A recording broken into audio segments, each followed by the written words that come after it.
The massive crystal spires of Zephyria Prime gleamed under the light of twin suns, their surfaces catching and reflecting the morning rays across the capital city. Inside the tallest spire, the Galactic Council chamber buzzed with nervous energy, as representatives from dozens of worlds gathered for what many believed would be their final meeting. Council Speaker Valthera stood at the center of the circular chamber, her translucent blue form shimmering with distress. The Silanathi had evolved on a world of gentle breezes and crystal formations, where conflict was resolved through harmony and understanding. She faced a crisis that threatened to destroy everything her people had built over 3,000 years of peaceful civilization.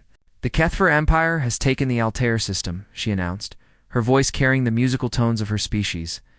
That makes 12 systems fallen in just 2 solar cycles. Their biomechanical war machines continue to adapt faster than our defenses can respond. A ripple of fear passed through the assembled delegates. The insectoid Clicker clicked their mandibles in distress, while the gaseous Valkyrie flickered with anxious colors. Even the proud Zephyrians, masters of energy manipulation, seemed subdued by the news. General Zarthik of the Clicker Military Command stepped forward, 6 legs clicking against the crystal floor.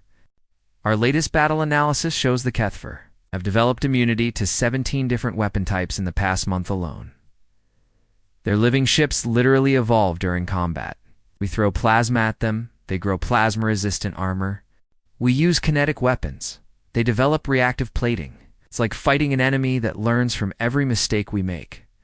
What about the Altair Defense Fleet? Asked Ambassador Quincell of the Ethereal Collective, her gossamer wings trembling with emotion. Gone, Zarthik replied grimly. The Kethfer didn't just defeat them. They absorbed the survivors into their biomechanical collective. Our own people are being used against us now, their knowledge adding to the enemy's capabilities. The chamber fell silent except for the soft humming of the crystal walls. The Galactic Council had faced threats before, but never anything like this.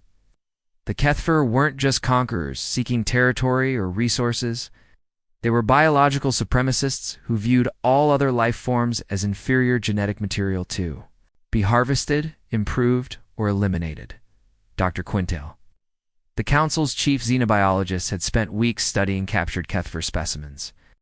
His findings painted a terrifying picture of an enemy that had evolved on a world where only the strongest survived. Their homeworld was a nightmare of toxic storms, predatory plants, and creatures that could digest metal. The Kethfer had risen to the top of this hellish food chain by becoming the ultimate adaptation machines. We need allies, Valthera said, breaking the silence. Species that understand warfare in ways we do not. The archives must contain records of warrior cultures from distant galaxies. Speaker, we've already contacted every known military species within our galaxy, protested General Zarthik. The warlike Thaunari refused to help because they consider this a lost cause. The militant Kreshtar are too busy with their own territorial disputes. No one wants to face the Kethfer directly, then we must look beyond our galaxy, Valthera. Decided, Dr. Quintel. You have access to the deepest archives. Search for any mention of warrior species from other galaxies. Surely in all the cosmos, there must be someone who has faced similar threats and survived. The elderly scientist's eyes blinked in surprise. Speaker, the Forbidden Archives contain mostly corrupted data and unverified reports. Most of it is considered mythology rather than fact.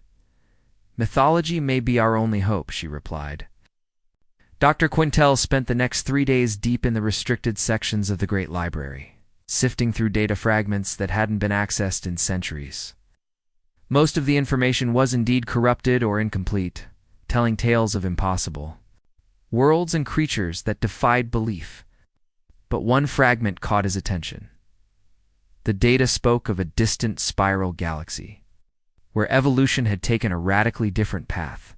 Unlike the peaceful worlds of the Galactic Council, this galaxy contained what the ancient texts called Deathworlders, planets so hostile that merely surviving required constant adaptation and aggressive behavior. The fragment mentioned beings that had evolved not just to survive, but to thrive in environments that would kill most council species within minutes. Deathworlders, he whispered to himself, reading the corrupted text again. The few legible passages described creatures that viewed conflict not as a last resort, but as a natural part of existence. Oh. They were said to possess something called persistence hunting, the ability to chase prey until it collapsed from exhaustion. More disturbing still, they apparently engaged in something called warfare, organized conflict between members of their own species. The fragment was too damaged to provide coordinates or specific details, but it mentioned that these Deathworlders had somehow unified their violent tendencies to face external threats. The last readable line made Dr. Quintel's blood run cold. They do not fight for honor or territory. They fight to survive, and they always find a way to win. When he presented his findings to the council, the reaction was mixed. Many dismissed the fragment as ancient superstition, unwilling to believe that such violent creatures could exist. Others worried that even if these Deathworlders were real, they might prove more dangerous than the Kethfer themselves.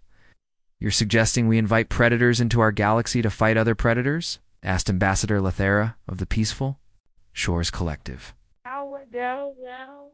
"How do we know they won't simply conquer us after defeating the Kethfer?" Because Dr. Quintal replied, "The fragment suggests they formed some kind of unified government. Creatures capable of overcoming their violent nature to work together might be exactly what we need.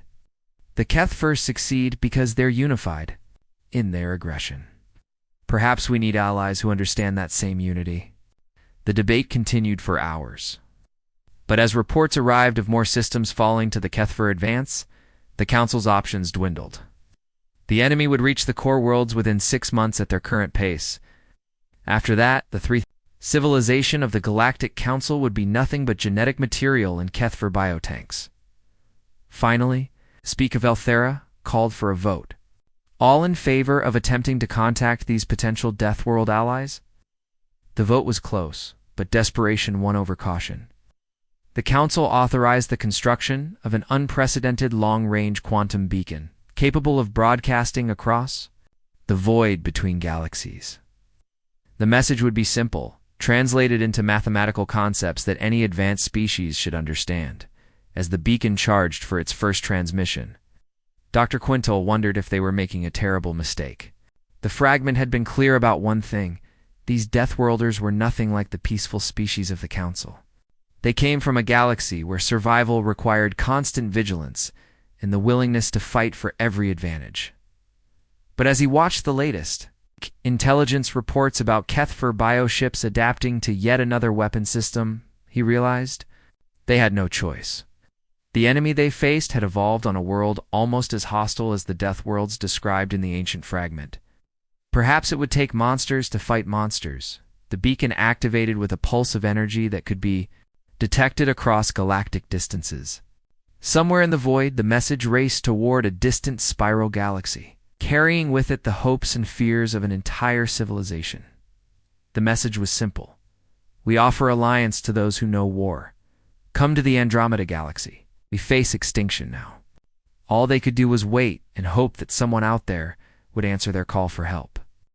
The quantum beacon's signal took 3 months to cross the void between galaxies, racing through the darkness at speeds that bent the laws of physics. When it finally reached the Milky Way, it was detected by humanity's deep space monitoring. Stations scattered throughout the solar system. Dr. Lisa Thompson was working late in her laboratory on Luna Station when the alert came through. As Earth's leading expert in xenolinguistics, she had spent her career preparing for this moment, though she never really believed it would happen. The signal was unlike anything in human records. Complex mathematical patterns wrapped around what appeared to be linguistic structures from an entirely alien mind. "This is impossible," she whispered, staring at the data streaming across her screens. The signal had originated from outside their galaxy, which meant whoever sent it possessed technology far beyond anything humanity had achieved. More importantly, the message structure suggested desperate urgency. Within hours, signal had been forwarded to the Human Defense Coalition headquarters on Mars. Admiral Jake Morrison, a veteran of the brutal Martian Liberation War, studied the decoded fragments. With growing interest, his weathered face bore scars from dozens of battles, each one teaching him that the universe was a dangerous place where only the prepared survived. "So they're asking for help," he said, reviewing Dr. Thompson's preliminary translation. Says Jay, "Here, they're facing extinction from something called the Kethver Empire. They want allies who understand war."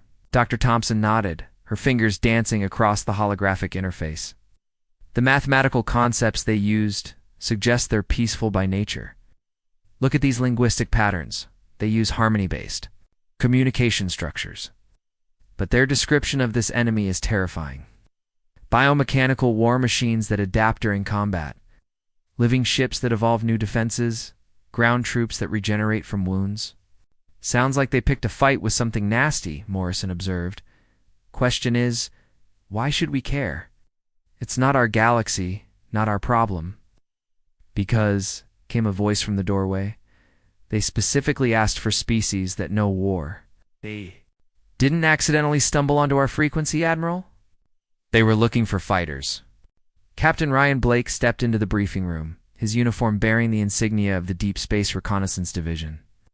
At 35, he was young for a starship captain, but his record spoke for itself. He had led successful operations against the Titan separatists, the Europa Mining Consortium rebellion, and the asteroid pirate networks that plagued the outer system. Captain Blake, Morrison acknowledged. "What's your assessment?" "They're desperate," Blake replied, taking a seat across from the Admiral. "No peaceful species broadcasts across galactic distances unless they're facing total extinction. If they're asking for help from warriors, it means their own military has already failed." Dr. Thompson pulled up a star chart showing the signal's origin point.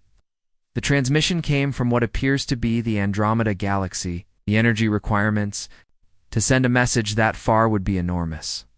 They're not just desperate, they're technologically advanced enough to make interstellar communication look easy. "Which raises another question," Morrison said.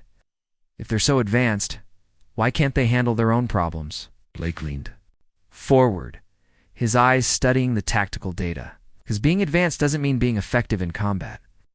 Look at the linguistic patterns Dr. Thompson identified: harmony-based communication, mathematical rather than strategic thinking. These people evolved on easy worlds where cooperation was more important than competition. "Deathworlders," Morrison muttered, remembering an old military theory. "You think that's what they're looking for? Think they're looking for people?"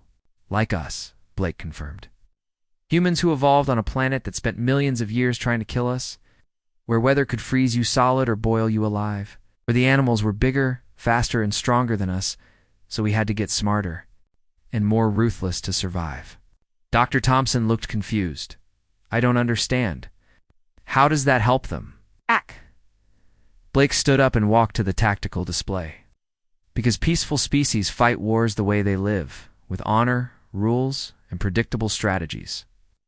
But humans fight wars the way we survived on Earth, by adapting, improvising, and doing whatever it takes to win." The room fell silent as the implications sank in. Morrison had seen human tactical doctrine in action during the Martian Liberation War, when the Separatists had superior weapons and defensive positions. Human forces had responded by turning civilian infrastructure into weapons, using industrial chemicals as bombs, and coordinating with local resistance cells to create chaos behind enemy lines. "You're volunteering, aren't you?" Morrison asked. "The UES Retribution is ready for deep space operations," Blake confirmed. "My crew has experience with unconventional warfare. If these aliens are facing something that adapts to traditional tactics, they need people who think outside the box." "Captain, this isn't like fighting pirates in the asteroid belt," Dr. Thompson warned. "The energy signature of that transmission suggests technology we can barely comprehend, and they're asking us to travel to another galaxy, which is exactly why we need to go," Blake replied. "If there's a species out there that can threaten an entire galaxy, we need to know about it. Better to fight them in Andromeda than wait for them to come here." Morrison nodded slowly. The captain had a point. Human military doctrine had always emphasized fighting the enemy on their territory rather than your own.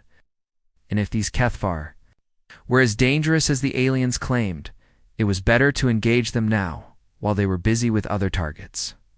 "What would you need?" Morrison asked. Blake had clearly been thinking about this. It's a retribution, my full crew, and everything. We've learned about warfare in the Sol system. Combat Engineer Sergeant Amy Foster to handle demolitions and field modifications. Tactical Officer Lieutenant Nick Palmer for strategic planning. Medical Officer Dr. Helen Carter for biological warfare analysis. And Dr. Thompson to handle communications. Dr. Thompson looked surprised. I'm a linguist, not a soldier. You're the only person who can talk to them, Blake explained. And if we're going to help them fight this war, we need to understand how they think. That's going to require someone who can bridge the gap between their peaceful mindset and our tactical approach. Over the next week, the proposal worked its way through the Human Defense Coalition's command structure. The debate was intense, with some arguing that humanity had no business interfering in alien conflicts. While others insisted that the threat was too serious to ignore, the deciding factor came when Dr. Thompson finished her complete translation of the alien message. Hidden in the mathematical structures were detailed descriptions of the Kethfer military capabilities. Biomechanical ships that could adapt their hulls to resist different weapon types. Ground troops that could regenerate from severe wounds and incorporate defeated enemies into their ranks. Most disturbing of all, evidence that the Kethfer were expanding their territory at an exponential rate. They're not just conquering systems, Dr. Thompson reported to the final planning session. They're absorbing them. Every species they defeat becomes part of their collective, adding new capabilities to their arsenal.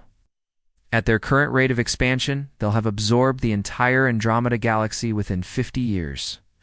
And then they'll start looking for new targets, Morrison concluded, new galaxies to conquer. The UES Retribution would make the journey to Andromeda, carrying humanity's first diplomatic mission to another galaxy.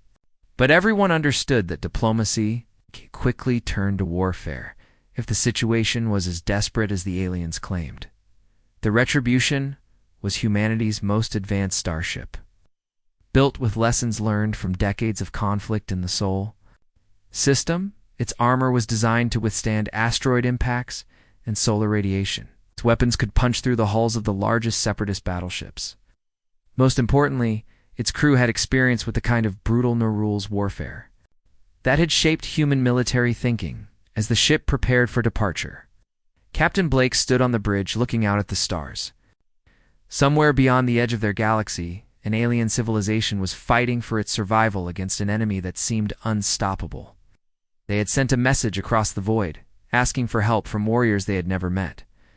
Blake smiled grimly. They were about to find out what it meant to ask humans for help in a war. The UES Retribution dropped out of hyperspace at the edge of the Zephyria Prime system after 2 years of travel through the intergalactic void. Captain Ryan Blake stood on the bridge watching the sensor displays with growing amazement. Alien ships waiting for them were unlike anything in human records. Elegant crystalline structures that seemed to grow rather than being built. Their surfaces shimmering with patterns of light that pulsed like living heartbeats.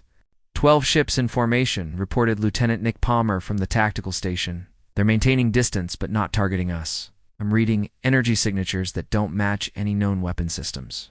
Dr. Lisa Thompson worked frantically at her communication console, trying to establish contact with the alien fleet. The mathematical patterns they had received months ago were proving more complex than she had expected.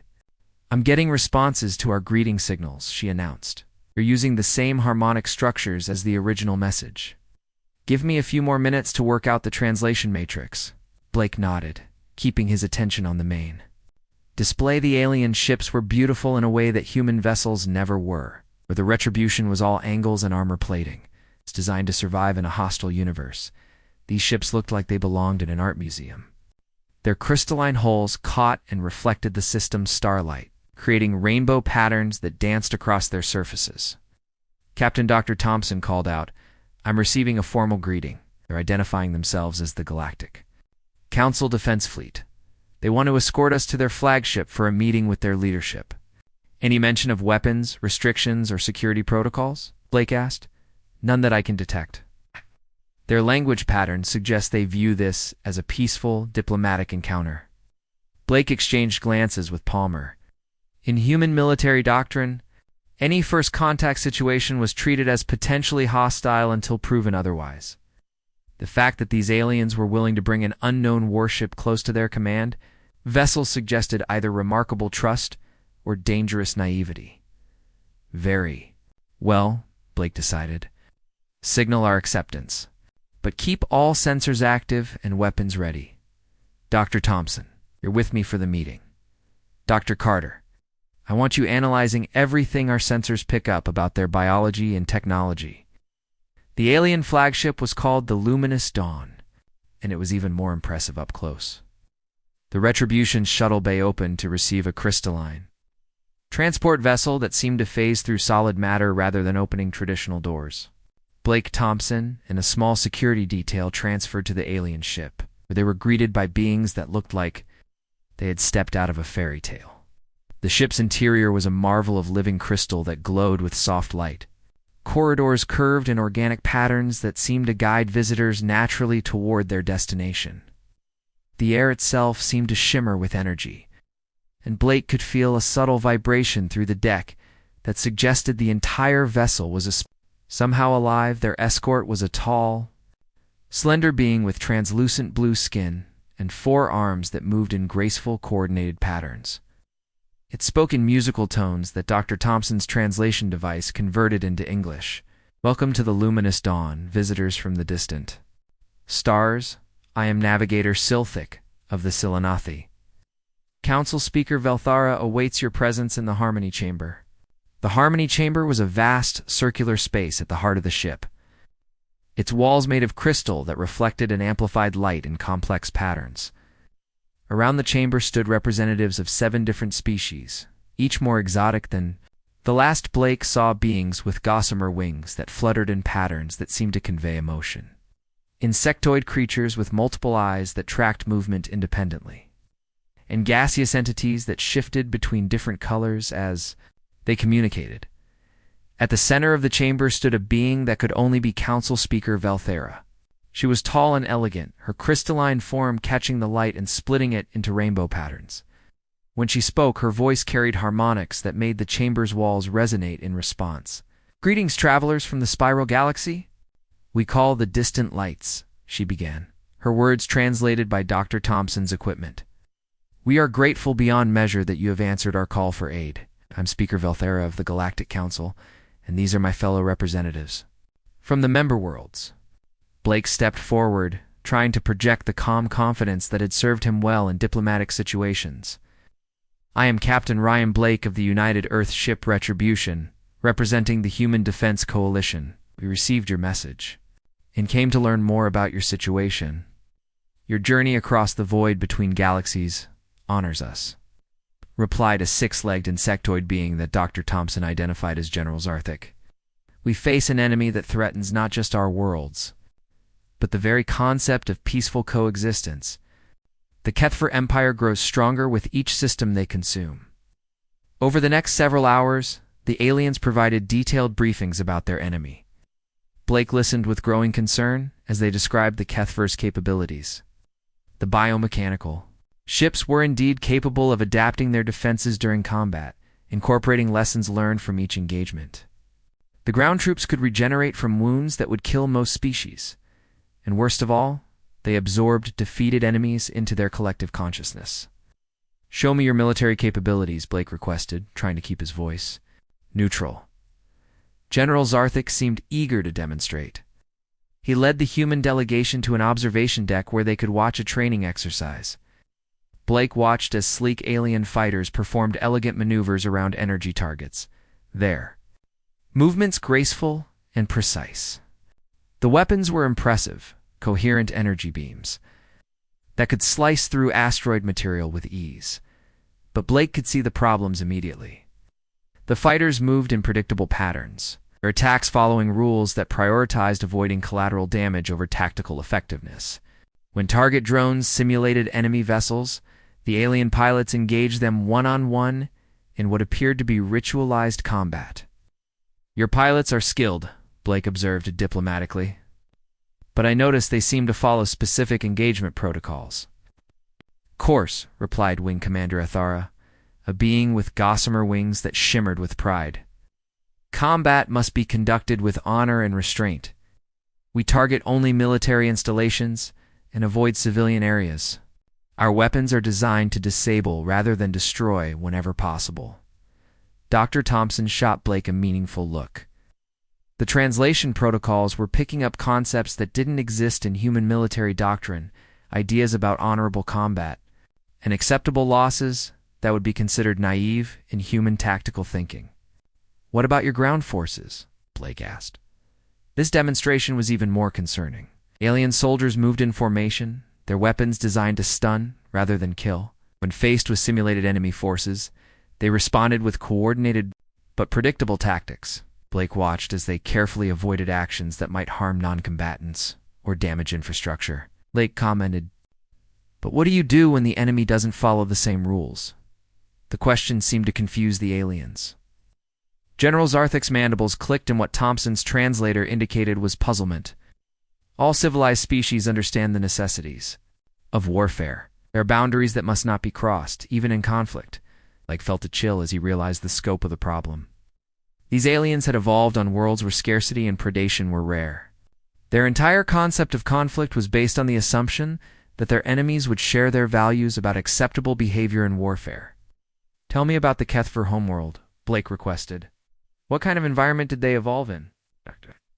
Quintal, the xenobiologist, provided the answer. "Their world is a nightmare of constant danger. Toxic storms that can dissolve metal, plants that actively hunt animal life, predators that can survive in conditions that would kill most council species within minutes. The Kethver rose to dominance by becoming the ultimate survivors." Blake nodded grimly. It was exactly what he had feared. The Kethver had evolved on a world almost as hostile as Earth, but without developing the cooperative instincts that had allowed humans to eventually work together.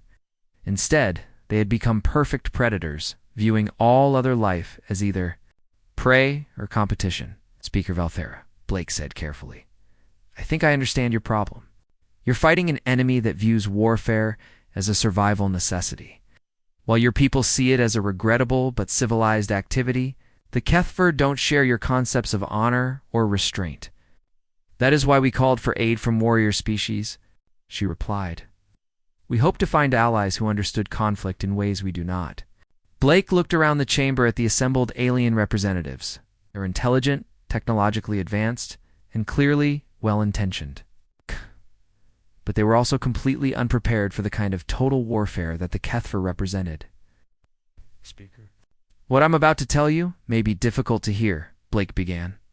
"My species evolved on a world that was trying to kill us for millions of years. We learned to survive by becoming adaptable, unpredictable, and ruthless when necessary. The first test of human military doctrine came sooner than expected. 3 days after the initial meeting with the Galactic Council, long-range sensors detected a small Kethver scouting force entering the Velteron system. The system contained 2 inhabited worlds and a major mining operation that supplied raw materials to the Council's shipyards. 6 vessels, reported Lieutenant Palmer from the Retribution's tactical station. They're moving in formation toward the inner planets. The local defense fleet is scrambling to intercept." Captain Blake studied the tactical display with growing concern. The Kethver ships were unlike anything in human records, organic-looking, vessels that seemed to pulse with their own life force. Their hulls were covered in what looked like living tissue, and energy readings suggested they were constantly adapting their configurations. "The Council fleet is engaging," Palmer continued. 12 ships moving to intercept in standard formation. Watched as the alien defenders approached their enemies in neat, organized lines. Their weapons fired in coordinated volleys, brilliant energy beams that should have been devastating. But as the beams struck the Kethver vessels, he could see the enemy hulls changing, developing new armor configurations that deflected subsequent attacks. "They're adapting in real time," observed Dr. Helen Carter from the science station. "Each time a weapon hits, the biomechanical systems learn and develop countermeasures. It's like fighting an enemy that becomes immune to your weapons during the battle." The Council fleet was already in trouble. Elegant formations were breaking. Apart as the Kethver ships responded with weapons that seemed to grow new capabilities as the fight progressed. What had started as energy weapons evolved into kinetic projectiles when the Council ships adapted their shields, then shifted to some kind of biochemical attack that ate through their hulls. Captain, came Speaker Velthara's voice over the communication channel. We request your assistance. Our forces are unable to adapt to their changing tactics. Blake looked around the bridge at his crew. This was their first real test of human military capability against an alien enemy. Everything they had learned about warfare in the Sol system was about to be put to the ultimate test. Take us in, Blake ordered. But we're not going to fight. The way they expect, Palmer. I want you to plot a course through the asteroid field. We're going to use the debris as cover. Sir, the asteroids will interfere with our weapons targeting, Palmer warned. Exactly, Blake replied with a grim smile. The Kethver are used to fighting enemies who engage in honorable ship-to-ship combat. They're not prepared for someone who fights dirty. The Retribution accelerated toward the battle zone, but instead of joining the Council fleet in their orderly formation, Blake took his ship into the system's dense asteroid belt. Oh. The human vessel disappeared among the tumbling rocks, its stealth systems masking its energy signature.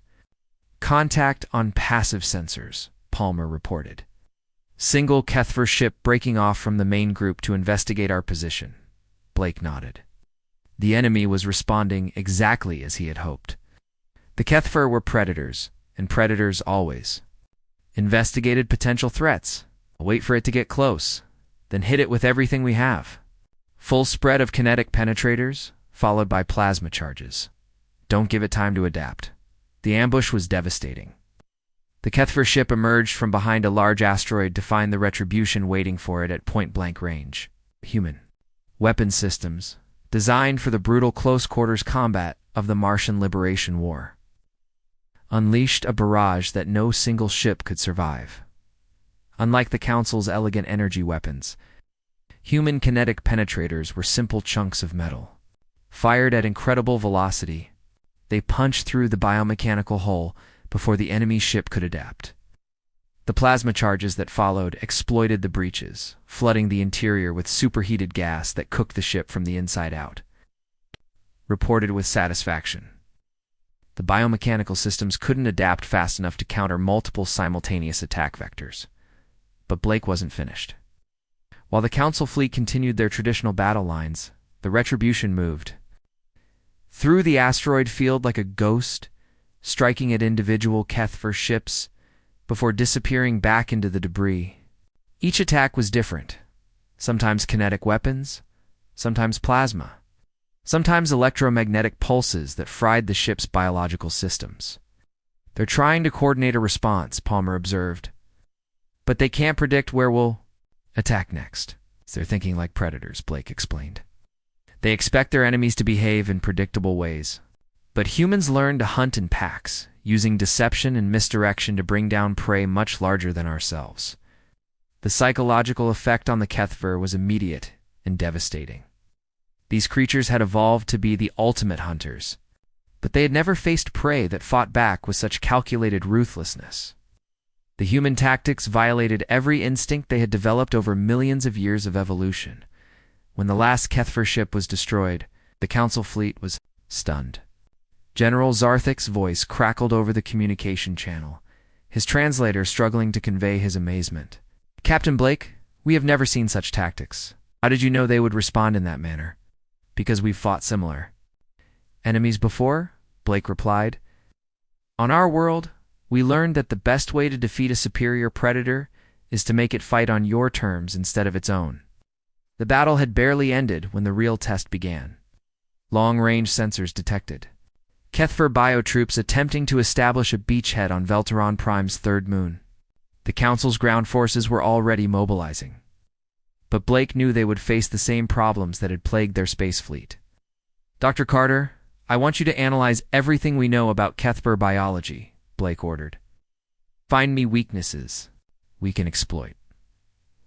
Palmer, coordinate with Sergeant Foster. We're going to show these aliens what human ground combat looks like. The battle for Velteron Prime's moon became a nightmare that the Council representatives would never forget. The Kethver biotroops were exactly as described, regenerating creatures. that could survive wounds that would kill most organic beings. They moved with predatory grace, weapons growing new capabilities as they encountered different threats, but they had never faced anything like Sergeant Amy Foster and her combat engineers. Where the Council forces engaged in careful, measured combat, the humans fought with a savage efficiency that shocked their allies.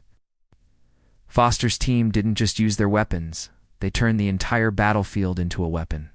Industrial chemicals from the moon's mining operations became improvised explosive devices.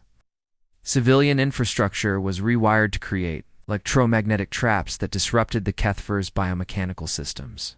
Even the moon's low gravity was exploited, with human soldiers using wire and debris to create killing zones that no organic creature could survive. "They're not just fighting," observed Dr. Cointail, the Council xenobiologist, as he watched the battle through remote sensors. "They're turning the entire environment against their enemies." The Kethfer biotroops, accustomed to regenerating from conventional weapon damage, found themselves facing attacks that targeted their fundamental biological processes. Foster's team had identified weaknesses in their regenerative systems and exploited them with chemical weapons that prevented healing, electromagnetic pulses that disrupted their neural networks, and kinetic attacks that caused damage faster than their bodies could repair. "How are they doing this?" General Zarthik asked, his mandibles clicking with confusion. "The biotroops should be able to adapt to any conventional attack." "Because we're not using conventional attacks," Blake explained. Right. "We're using every dirty trick, improvised weapon, warfare technique that humans have developed over thousands of years of conflict." The battle ended with the complete destruction of the Kethfer landing force. But the cost was visible in the faces of the Council representatives. It asked for warriors, but they hadn't truly understood what that meant. The humans didn't just fight. They fought with a cold, calculating efficiency that turned warfare into a science. "Is this how your species always conducts war?" Speaker Velthera asked, her crystalline form flickering with what the translator identified as deep distress. "When we have to," Blake replied honestly.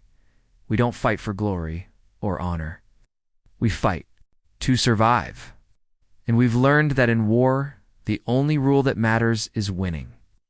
The implications of human military doctrine were spreading through both fleets. The Council forces were struggling to comprehend tactics that violated every principle they had developed about civilized warfare.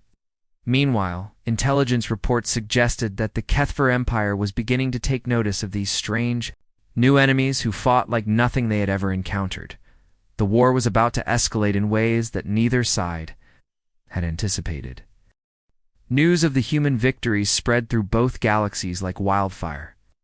Within weeks, every Kethfer Hivemind collective had received detailed analysis of the battles at Velteron Prime. The Empire's biomechanical scientists worked frantically to understand these new enemies who fought with tactics that seemed to violate the natural order of warfare in the deepest laboratories of the Kethfer homeworld. Chief Evolution Coordinator Thekmer studied the data with growing alarm. The Kethfer had conquered dozens of species, absorbing their knowledge and capabilities into their collective consciousness. But these humans were different. They didn't fight like any known biological pattern. They used deception as a primary weapon, Thekmer reported to the Empire's War Council. Their tactics changed constantly, showing no respect for honorable combat or predictable behavior. "Our adaptation protocols cannot counter strategies that change faster than our biological systems can evolve." War Coordinator Velkash, a massive biomechanical entity that had absorbed the tactical knowledge of 17 conquered species, struggled to comprehend the reports. "All species follow biological imperatives. These humans must have weaknesses we can exploit." "That is what I believed," Thekmar replied. "But analysis of their physiology reveals something unprecedented. They evolved on a world so hostile that survival required constant adaptation. They do not have fixed behavioral patterns like other species. They are adaptation itself." The Kethfer Empire responded to this threat the only way they knew how, by evolving. Massive biomechanical laboratories began producing new forms of soldiers designed specifically to counter human tactics. But for the first time in their history, Kethfer found themselves adapting to an enemy rather than forcing their enemies to adapt to them. Meanwhile, Aboard the UES Retribution, Dr. Helen Carter was conducting her own research. Elenia, the medical officer, had been studying Kethver biology for weeks, searching for weaknesses that human weapons could exploit. What she discovered would change the course of the war. "Captain," she announced during the morning briefing, "I think I've found their critical vulnerability. The Kethver regenerative systems depend on a specific biochemical process that allows their cells to rebuild damaged tissue. But it's also their weakness." Captain Blake leaned forward with interest. "Explain." "Their healing factor requires a constant supply of specialized proteins that their bodies produce naturally," Dr. Carter continued. "But if we could disrupt that production, their regenerative abilities would shut down completely. They'd become as vulnerable as any normal biological entity." "You're talking about biological warfare," observed Dr. Lisa Thompson from the communication station. "Creating a weapon that targets their specific biology." Blake nodded grimly. The implications were clear, and he could see the moral struggle playing out on the faces of his crew. The council representatives would be horrified by the concept of deliberately engineered diseases. But the alternative was watching an entire galaxy fall to the Kethver Empire. "How long would it take to develop?" Blake asked. 3 weeks, maybe less, if we can get access to live Kethver specimens," Carter replied. "But Captain, this isn't like our other weapons. This would be designed to spread through their population, targeting their fundamental biological processes." The ethical debate that followed was intense. Speaker Velthara and the council representatives were appalled by the concept of biological warfare. Viewing it as a violation of the most basic principles of civilized conflict, General Zarthik argued that such weapons could be turned against the council species just as easily as against the Kethver. "You're asking us to become monsters, to fight monsters," protested Dr. Quintal, the council's xenobiologist. "How does that make us different from the Kethver themselves?" Blake stood before the assembled council, choosing his words carefully. "Because we're not trying to conquer you, we're trying to save you. But the Kethver won't show mercy when they reach your core worlds. They'll absorb your entire civilization and use your knowledge to conquer other galaxies." "But if we use such weapons, what happens after the war?" asked Wing Commander Ethera. "How do we live with ourselves knowing we created something so terrible? The same way humans have always lived with the terrible things we've done to survive." Blake replied honestly, "By remembering that the alternative was extinction." The debate continued for days, but the decision was made for them when long-range scouts brought news that changed everything. Kethver Empire had massed their entire fleet for a final assault on the Council's core worlds. Over 3,000 biomechanical warships were moving toward Zephyria Prime, led by the Empire's most powerful vessel, a living dreadnought that had absorbed the capabilities of every species the Kethver had ever conquered. "They're not just coming to defeat us," reported General Zarthik after studying the intelligence reports. "They're coming to end this war permanently. If they take Zephyria Prime, they'll have access to our entire technological database and the locations of every Council world." The vote to authorize Dr. Carter's biological weapon was unanimous, though many council representatives looked physically ill as they cast their votes. Within 2 weeks the weapon was ready, a genetically engineered virus that would shut down Kethver regenerative systems without affecting other species. The deployment came during the Battle of the Kethra Nebula, where the Kethver had established a massive staging area for their final assault. Captain Blake led a combined fleet of human and alien vessels in what appeared to be a conventional attack on the enemy position. But the real weapon was delivered by stealth drones that released the virus into the nebula's gas clouds. The effect was devastating and immediate. Kethver bioships that had seemed invincible suddenly found their living hulls unable to repair battle damage. Ground troops that had regenerated from the most severe wounds died from injuries that should have been minor. The Empire's greatest advantage, their ability to adapt and heal, was gone. But the Kethver Empire wasn't finished. In desperation, their War Council authorized the use of their ultimate weapon, the World Eater. A biomechanical construct the size of a small moon that could literally consume planets to fuel its growth. The creature had been held in reserve for millennia, too dangerous to use except in the most desperate circumstances. The final battle took place in orbit.